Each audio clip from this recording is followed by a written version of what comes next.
विनोदात लोळवून हास्यात घोळवून सुखाचा आणलाय वसा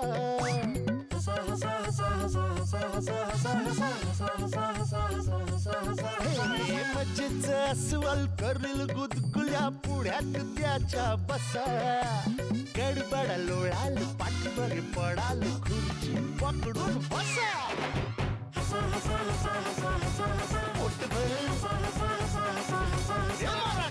खदा खदा खुदू खुदू किदी किदी हसा क्लोजअप हास्य सम्राट गोविंदान माधवान केशवान गोविंदान ओम नमस्कार नमस्कार नमस्कार. मला ठाऊक आहे तुम्हाला काहीही कळलेलं नसेल, परंतु आयुष्यातली सर्वात महत्त्वाची गोष्ट ती म्हणजे लग्न. एकही अक्षर न कळता आपण करून बसतो, मग एखादा कार्यक्रम न कळता पाहिला तर त्यात हरकत अशी काय. तर आमच्या येथे बरं का हास्य सम्राटच्या मंगल कार्यालयामध्ये आज असंच एक लग्न योजलेलं आहे. ते म्हणजे काय तर आमचे ज्येष्ठ मित्र श्री अशोकजी नायगावकर, तर नायगावकरांची ज्येष्ठ मानस कन्या आणि श्री मकरंदजी अनासपुरे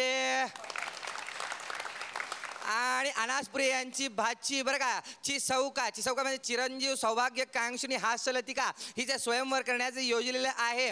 तर इथे आता उपवर येणार आहेत आणि अशोकजी नायगावकर म्हणजे वधू पिता आणि वधूचे मामा मकरंदजी अनासपुरे हे वराची परीक्षा करतील आणि एक चांगलासा वर निवडतील. म्हणजे आपल्या नेहमीच्या भाषेत सांगायचं झालं तर महाराष्ट्राच्या कानाकोपऱ्यातून 40 विनोदवीर आम्ही निवडले आणि त्यातून 20 विनोदवीर आम्ही निवडले आमच्या उपांत्य फेरीसाठी आणि ती उपांत्य फेरी आजपासून सुरू होते. तर आमच्या 20 विनोदवीरांपैकी 5 विनोदवीर आता इथे येणार आहेत आणि त्यांची निवड करणार आहेत आमचे दोनही परीक्षक म्हणजेच वधूपिता आणि वधूचे मामा. तर मी 5ही वरांना इथे येण्याची विनंती करतो.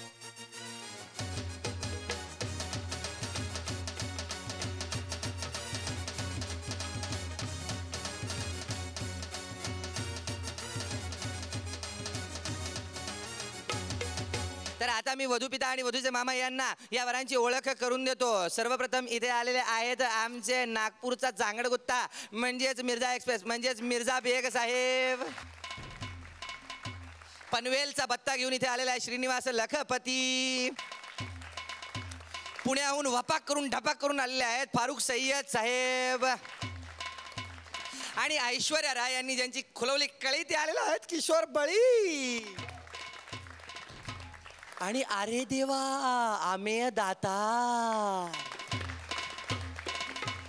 जितम भट ही सगळी मंडळी आपल्याकडे वेगवेगळ्या ठिकाणाहून आली आहेत. अर्थात जेवण करूनच वगैरे आली असतील सगळे व्यवस्थित, पण त्यांनी पाण्याच्या बाटल्या स्वतःच्या आणल्यात का आपल्याकडचं पाणी वगैरे काही व्यवस्था नसल आणल्या तर ड्रम भरलेला आहे पाण्याचा बाहेर. असं नाही, प्रतिष्ठा आहे आपल्या गावात, प्रतिष्ठा आहे आपल्या घराण्याची उगाच असं. आणि त्यांनी काय आणलं असेल भेट वस्तू वगैरे तर ती देखील व्यवस्थित ठेवून द्या. म्हणजे मी घेतो गोळा करून. बर तर आता श्री कृपे करून माफ करा जी कृपे करून आता आपण परीक्षेला सुरुवात करूया का. हो त्याच्या आधी आमच्या स्वयंवराच्या काही अटी आहेत. बारातियों का स्वागत पान परख से करेंगे. नाही तसली काही नाहीये. अट साधी आहे. काय आहे की आमची जी भाची आहे हास्यलतिका तिचा एक जुना प्रियकर आहे. प्रियकर आहे म्हणजे लफड जुनच आहे तसं. तर तो पण यांना स्वीकारावं लागेल. प्रियकर स्वीकारावं लागेल. हा त्याचं नाव विनोद आहे. ओ विनोद. बर बर बर. आणि आणखीन पण माहिती सांगतो. उगाच काय आहे की मग नंतर तुम्हाला शेजाऱ्या पाजाऱ्याहून तुम्ही ऑफिसमध्ये वगैरे चौकशी करणार, मागून कळण्यापेक्षा आपलं स्पष्ट असलेलं बरं. बरं बोला. तिला 5 मुलं आहेत हे आपलं मी क्लिअर केलं. पहिलं क्लिअर केलेलं बरं असतं. म्हणजे असं त्यातल्या 3 मुली आहेत आणि 2 मुलं आहेत. फुसकुली आता अगदी 3 महिन्याची असेल. म्हणजे त्याच्यानंतर खसखस आहे 32 आहे. आणि मुलं आता कळती झाली आहेत साधारण. खो खो आणि खळखळाट चांगली जाणती आहेत. म्हणजे 5 मुलं आहेत का. हो हो. या 5 मुलांपैकी एकाला कुणाला तरी दत्तक घ्यावं लागेल.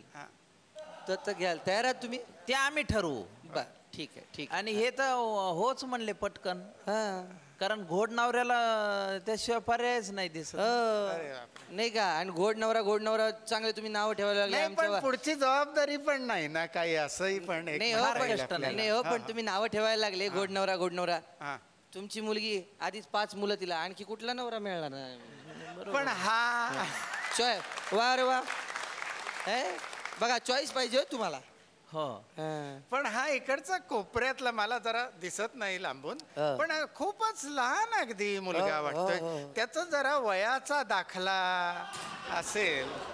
ते लग्न झाल्यानंतर आपोआपच कळेल लहान आहे की मोठा. आता काय त्याला असं नाही, नंतर लग्न रद्द व्हायला नको कायद्याच्या. नाही नाही नाही कायद्याचं यांना माहिती जास्त. हो काय द्यायचं बोला नाही का.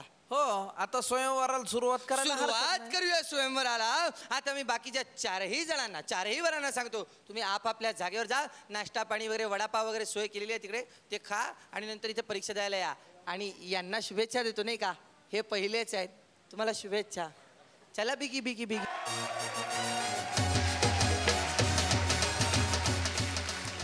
तर या लग्नाचाही मोठा जांगडबुत्ता आहे पहा.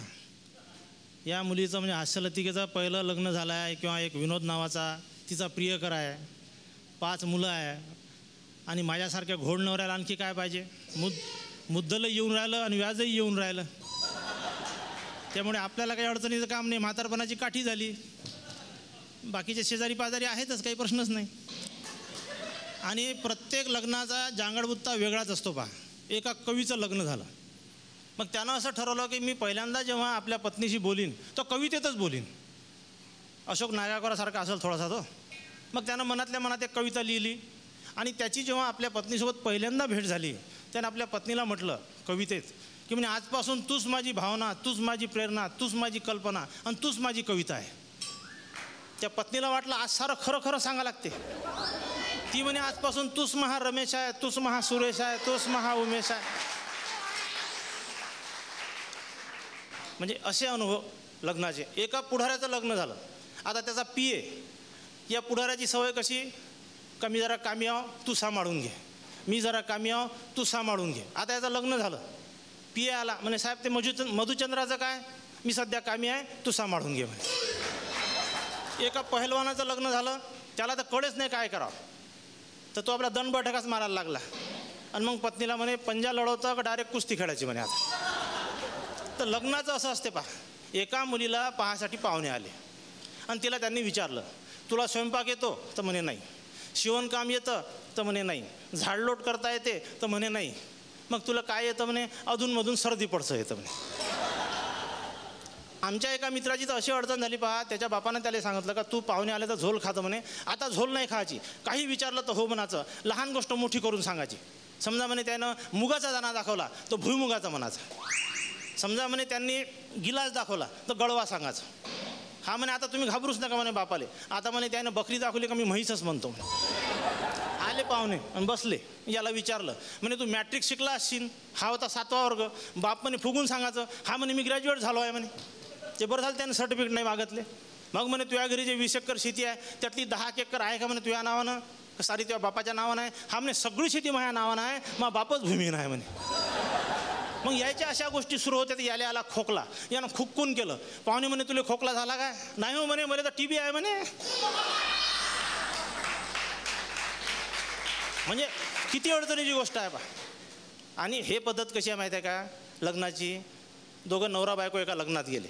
थोड्या वेळानं त्या पत्नीनं एका बाईला विचारलं म्हणे इथं जे लाडू वाटणारी बाई होती ती कुठं गेली. तर म्हणे काहून तुम्हाला लाडू पाहिजे का, नाही मी माझ्या नवऱ्याला शोधून राहिली म्हणे. असे चमत्कार आहे तुम्हाला सांगतो. एक लग्नाचा किस्सा आहे आणि तो मी विनोदात बसवला आहे कवितेत, तर ते मी तुमच्यासमोर सादर करतो. तर या हास्यलतिकेच्या लग्नात असा प्रसंग होऊ नये अशी आपण प्रार्थना करू. मामाला, काकाला, वडिलांना त्यांच्या हास्यलतिकेच्या. दोस्ताच्या लग्नाचं मले आलं आवतन, दोस्ताच्या लग्नाचं मले आलं आवतन, ये जो म्हणे नक्की तुया बिगर कसं जमन, मी मग राजा भाई खुद झालो, कोरभर राजे हो जास्तच जेवलो, दुकानात जाऊन छान आणला कपडा, त्याचा काय पुसता भाईच झाला लफडा, टेलर म्हणे राजे हो कपडा पडन कमी, मी म्हणलं आखीन आणून देतो मी, काय फायदा म्हणे थिगय लावा लागन, काय फायदा म्हणे थिगय लावा लागन, त्याच्या परीस थोडेसे आखूडच होईन. टेलरनं झटपट कपडे शिवून दिले, धुतले तर हिथीत आखूड होऊन गेले. टेलरनं झटपट कपडे शिवून दिले, धुतले तर हिथीत आखूड होऊन गेले. चोयना घातला तर टोंघ्याच्या वर आणि शर्ट घातला तर बोंबलीच्या वर.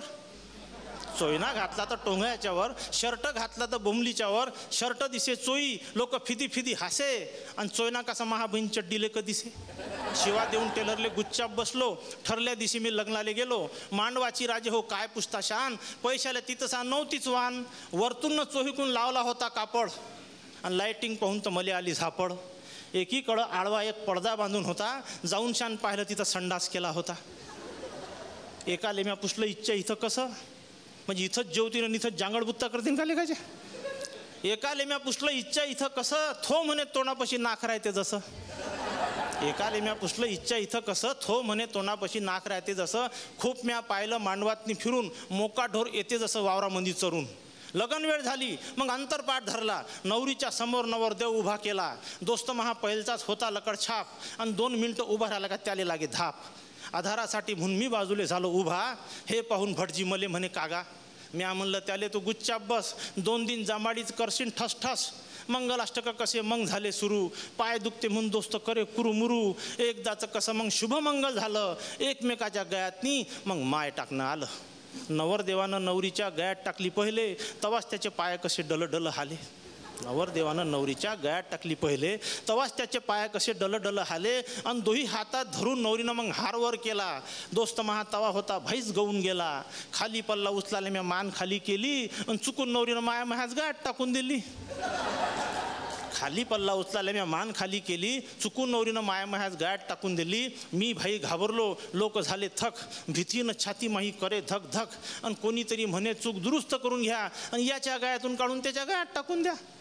मग नका पुसुराजे हो काय झालं, नवरीच्या मनात कसं काय आलं. एकदम थे माह्याजवळ आली, खाली वाकून एकदम पायापडती झाली. म्हणे ज्याच्या गळ्यात म्या टाकली माय, थोस म्हणे काय ज्यानं नवरा महा आहे. शेवटी लोकांहीनं मलेच नवरदेव केला, आणि ताट होतं कोणाचं न कोण जेवून गेला.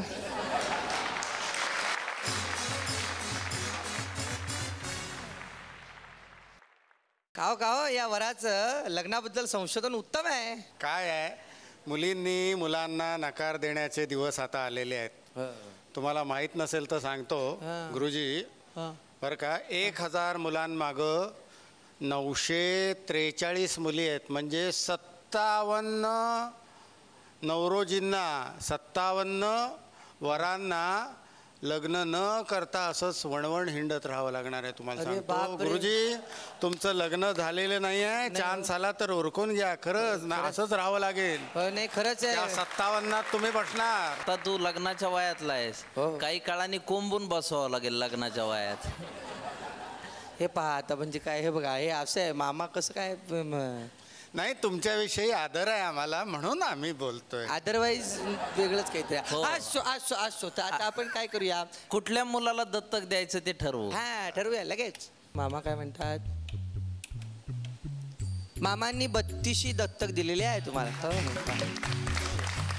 हा वधू पिता 32 दिलेली आहे, दोघांनी ठरवलं 32. धन्यवाद. तर अतिव सुंदर असा वरपरीक्षेचा कार्यक्रम चाललेला आहे. केशवान व्हा, माधवान व्हा, गोविंदान व्हा. आता एक हास्य विश्रांती घेऊया आणि थोड्या वेळाने पुन्हा भेटूया.